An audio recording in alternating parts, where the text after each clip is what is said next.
Here's a property in downtown Hammond for $499,000. And this property intrigues me because when we're talking opportunity, this is a building that is over 100 years old, built in 1903, zoned C3. This five-story property is strategically positioned in downtown Hammond. This is something that if the right developer comes in with the right strategy, it's all about strategy. But with the right strategy, this is a diamond in the rough. And so let's check out the images. Right away, we can tell that there's some beautiful, beautiful brickwork that is hiding underneath. If you have the right strategy and budget, you'd be able to bring this back to its original glory from the exterior while adding some modern amenities for the future tenants, whether that be more office space or potentially converting this into apartments. So let's check out the residential side of Hammond, Indiana. Let's see what offerings they have here. So let me get this straight. The Chicago Bears, one of the most iconic franchises in American sports, might leave Chicago and move to Indiana. Not because Indiana suddenly became a bigger city, not because Indiana suddenly has more football fans, but because Indiana may be willing to offer something Chicago can't. And if that happens, this won't just be one of the biggest sports stories in America. It could become one of the biggest economic development victories the Midwest has seen in decades, because make no mistakes, this isn't really just about football, right? This is a real estate story. This is a land story. This is a tax story. This is a political story. And most importantly, this is a story about what happens when cities and states start competing for investment. As a developer, when I hear politicians talk about stadiums, I don't immediately think about touchdowns and Super Bowls. I think about billions of dollars of surrounding development. I think about land values. I think about apartments, hotels, retail, infrastructure. And I think about who ultimately ends up paying for it. Because if the Bears really leave Chicago for Hammond, Indiana, we're not just talking about a stadium. We're talking about potentially reshaping an entire region. And today we're going to break down why this story matters far beyond football. Let's check it out. The Chicago Bears say they are advancing plans to build a new football stadium in Hammond, Indiana. Some lawmakers believe the deal has reached the goal line. Governor Mike Braun joins me this morning with the latest on this exciting deal. Good morning, Governor, and thanks for joining us. Good morning. Good to be on. Well, now, House Speaker Todd Houston said the Bears coming to Indiana is a done deal, but then Chicago's mayor still says they have not given up on keeping the team. So is it a done deal, or is there a chance of it falling through? Well, before I became a senator or a governor, spent a lot of time in the real world running a business for 37 years, and real estate was a big portion of it. And on real estate deals, especially big ones, you really don't count those chickens until they're hatched. But let me put the time frame in place. This will, I think, let a lot of the viewers see how long it's been discussed there. 5.5 to 6 years ago, the Bears reached out to their own state government and the city of Chicago. No interest. That was pretty far out. But for a private sector business like the Bears, you like to do things with plenty of planning. Absolutely. Got picked up again about 3 years ago, because now you're getting a little closer to today. No real interest. And as you saw, their legislature was in session this entire year, gavelled out last day of May, nothing. Now you're up against the clock. And something of this magnitude, this needed to be worked at long ago, especially for a state that is kind of bureaucratic. The city of Chicago, and sometimes they don't see squarely with the state government. I think that's part of their issue of why they didn't get a bill done. We've moved at the speed of business. For me, it was an easy navigation. I always wanted to be careful, though, that it was an honest conversation. And when we first met before Christmas at the residence with the McCaskey brothers, we've laid out a few ground rules. President Kevin Warren, we've been in communication with them, especially since the legislation and their public statement went through the same day. That was coordinated. This day was going to come. We just didn't know when. It was last Thursday, embargoed until Friday at noon. And now it's a threshold that's a lot greater than even the legislation passed. And the clock now is definitely in play. The league wants to know. The Bears have to know. So we're getting very close. Speaker Houston, a done deal. I've been in the real estate business.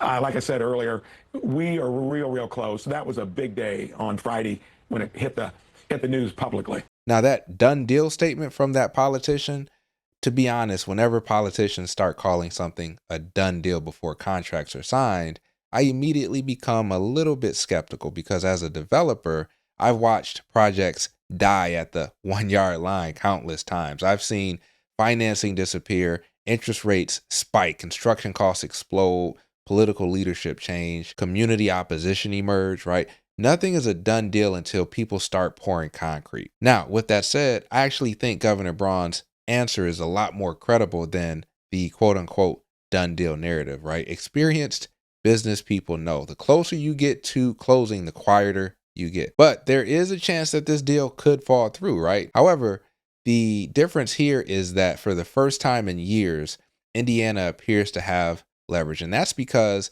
Illinois has been struggling politically to justify another major public subsidy package. And this is a perfect example of where sports meet politics, right? Taxpayers are already frustrated about taxes, pension obligations, infrastructure needs, and budget concerns. How much public money can politicians realistically justify spending on a football stadium? That's becoming a harder sell, actually nationwide, right? As a Detroiter, this debate sounds really familiar. Detroit has spent decades debating public investment in Ford Field, Comerica Park, Little Caesars Arena, District Detroit. The question really never changes. How much public subsidy is too much? What does it mean economically for the state, especially in northern Indiana? Well, it's the second largest part of our state economy, next to Marion County and the surrounding counties. And ask anybody, would you rather not have the Colts in downtown Indy and everything that's come from it? We're a sports state. NCAA is headquartered here. And Chicago Bears, one of the top 3 or 4 iconic franchises. I mean, the Colts would have been one of them. And we're right here in Indiana. It's going to mean a lot to the state, especially the region. Now, this is where most media coverage tends to get a little bit lazy because they immediately start throwing around giant numbers, right? Billions in economic impact, hundreds of millions generated, thousands of jobs. Slow down. Let's unpack that. Economic impact studies generally include direct impact, and that is, things like jobs, spending directly related to the stadium, your construction workers, engineers, architects. It also incorporates indirect impact, right? Companies supporting those industries, concrete suppliers, steel fabricators, transportation companies. And then it also incorporates induced impact, workers spending their paychecks, restaurants, retail, housing, entertainment. Here's the question I care about. Is the spending actually new, or is it simply moving from one location to another? If a Chicago resident drives 30 minutes to Hammond instead of 20 minutes to downtown Chicago, did the region create new economic activity, or did it simply move activity across the state line? That's a huge distinction. But the real winner may not be Indiana. The real winner might be landowners, because stadiums create something incredibly valuable: land appreciation. The people owning property around the stadium often make fortunes. That's a conversation we don't talk about enough. Now, I have some friends in Chicago that I've been teasing, when this all started, that, hey, the Bears are going to come to Indiana. And they said, it will never happen. You are proving them wrong, aren't you? Well, I was never going to get ahead of my skis on this. And the way we handled it as an administration, the legislature doing what they needed to do and doing it quickly, I think we've made it possible because there was not one impediment along the way. And when the president of the Bears told me that response, when he tried to call me one time, we missed, I got back within 30 seconds, left a long message. That impressed their board. So we've been checking off the things you need to do to get to where we got this past Thursday/Friday. Here we are, and now it's real compressed in terms of what needs to happen. And probably the Bears, even if they did come up with something, you want to go with a AAA state credit rating, economy that's growing twice as fast as theirs, low unemployment rate. You'll get a lot more stadium and multi-use investment for the dollars you spend. I think they're really calculating who looks like the best business partner over the next 50 years. Now we're talking. The stadium itself isn't the story. The district is the story. Let's talk a little bit about stadium district economics.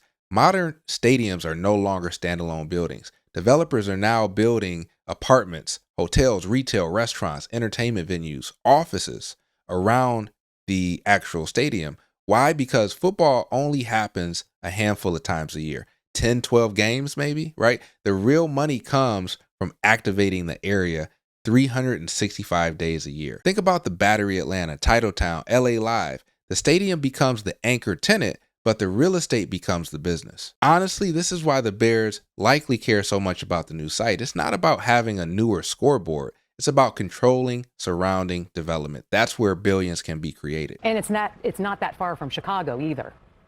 I think that's a big No, one, I too. mean, when you look at the logistics, many there, now that they've done some of the calculations, it'll be easier to get to Hammond, and you've got a huge footprint to build a stadium and other stuff within it, and it would be easier probably than fighting your way up to Arlington Heights. What would be the cost of the stadium? Would taxes increase? I know a lot of people have questions about that. So the Bears are actually putting the most skin in the game. And when you do something like this, it's going to be the property tax component of it. And the Bears couldn't get anything out of that complicated dynamic of a city like Chicago that's got some of the highest property taxes in the country, got their own budget issues. Generally, you tax your businesses to get out of that hole that's been dug, deeply. Just a lot of different financial factors. We put a deal out similar to kind of what we did with the Colts.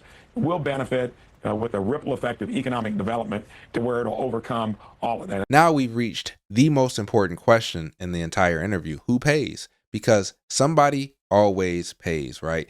When it comes to stadium financing, most modern stadium deals involve combinations of private capital, right? You got your team ownership. This team is worth $10+ billion, right? Then you have your public subsidies, government contributions, things of that nature. Then you have bonds, borrowed money for paid over time. Then you also have your special tax districts, future tax revenue redirected toward project costs. You also have sales taxes, right? Hotel, admissions, tourism taxes, things of that nature. But politicians usually say the project will pay for itself. Maybe, maybe not, right? The answer depends on assumptions, and assumptions can be manipulated. As developers, lenders force us to stress test projections. Governments should be doing the same thing. Should be. But the question isn't whether a stadium creates value. It most certainly does. The question is, who captures that value? Taxpayers, the team, developers, investors, landowners. Now, as a real estate developer, as a landlord, I see this as opportunity, right? And so now I'm on loopnet.com because I want to see from the commercial standpoint, is there any opportunity to take advantage of now that this is a greater possibility of the Chicago Bears moving this stadium district to Hammond, Indiana? Right away, I come across an apartment complex in Whiting, Indiana. And so I'm not exactly sure how far that is from Hammond. I'm going to assume it's not that far, but $1.8 million, 19 unit apartment building. Doesn't look like it comes with parking, but this building looks pretty good. This is a similar building design and architecture as what we'd see here in the city of Detroit. Doesn't look like it has central air. There could be opportunity to, go in and do a little CapEx by adding mini splits to these units. And from there, maybe you can charge more on the rent side. Not to say that you're trying to gouge your tenants, but we're talking more so about adding amenities that tenants are willing to pay more for, right? But these units look pretty good. Looks like a majority of them have been already renovated, and $1.8 million. Not bad. Here's an apartment in Hammond, $780,000, 6.95% cap rate. Looks pretty good. Doesn't come with a lot of images, but it looks like it could be an opportunity, right? You buy something like this and you renovate it, and if you're able to get the right type of rent, then maybe this pencils out. Maybe this makes sense for the right investor. Let's see what else we got. Here's a property in downtown Hammond for $499,000. And this property intrigues me because when we're talking opportunity, this is a building that is over 100 years old, built in 1903, zoned C3. This 5-story property is strategically positioned in downtown Hammond. This is something that if the right developer comes in with the right strategy, it's all about strategy. But with the right strategy, this is a diamond in the rough. And so let's check out the images. Right away, we can tell that there's some beautiful, beautiful brickwork that is hiding underneath. If you have the right strategy and budget, you'd be able to bring this back to its original glory from the exterior while adding some modern amenities for the future tenants, whether that be more office space or potentially converting this into apartments. So let's check out the residential side of Hammond, Indiana. Let's see what offerings they have here. This house looks great, honestly. $325,000. This is pending, 2,700 square feet. Wow. House looks unique. Solid wood doors and solid trim work. It's a little outdated, right? But for the right price and with the right design elements that potentially confuse old with new, you have a diamond in the rough here, right? I'm wondering if there's wood floors underneath this carpet, nice deck and backyard. I'm also noticing that there are a decent amount of these homes that are listed as contingent or pending.